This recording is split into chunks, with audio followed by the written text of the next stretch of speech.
તો એક મહત્વના સમાચાર મળી રહ્યા છે। નજર કરી મહત્વના સમાચાર પર। કોંગ્રેસ નેતા રાહુલ ગાંધી પૂંછની મુલાકાતે પહોંચ્યા છે। પહેલગામ હુમલા બાદ બીજી વખત રાહુલ ગાંધી જમ્મુ કાશ્મીરની મુલાકાતે। પાકિસ્તાની ગોળીબારથી પીડિત લોકો સાથે તેઓ મુલાકાત કરવાના છે। પહેલગામ આતંકી હુમલા બાદ બીજો પ્રવાસ છે આ રાહુલ ગાંધીનો। પૂંછની મુલાકાતે છે રાહુલ ગાંધી।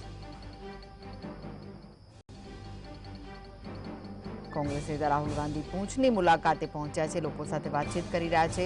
ગોળીબારીથી જે લોકો પીડિત છે તેમની સાથે મુલાકાત કરવા માટે પહોંચ્યા છે।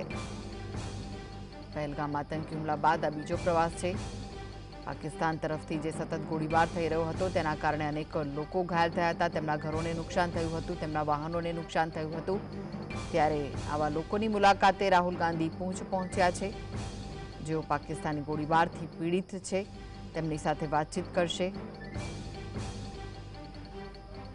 ત્યારે હાલના દ્રશ્યો આપ જોઈ રહ્યા છો। રાહુલ ગાંધી પૂંછ પહોંચ્યા છે, જ્યાં લોકો સાથે વાતચીત કરી રહ્યા છે, તેમની સમસ્યાઓ પૂછી રહ્યા છે, કેટલું નુકસાન થયું છે, કેટલા લોકોને ઈજાઓ થઈ છે તે તમામ માહિતી તેઓ મેળવવાના છે।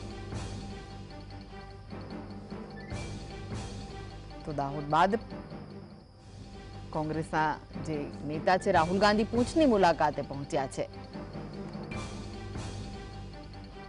પાકિસ્તાની ગોળીબારથી પીડિતો સાથે મુલાકાત કરવા માટે તેઓ પૂંછ પહોંચ્યા છે।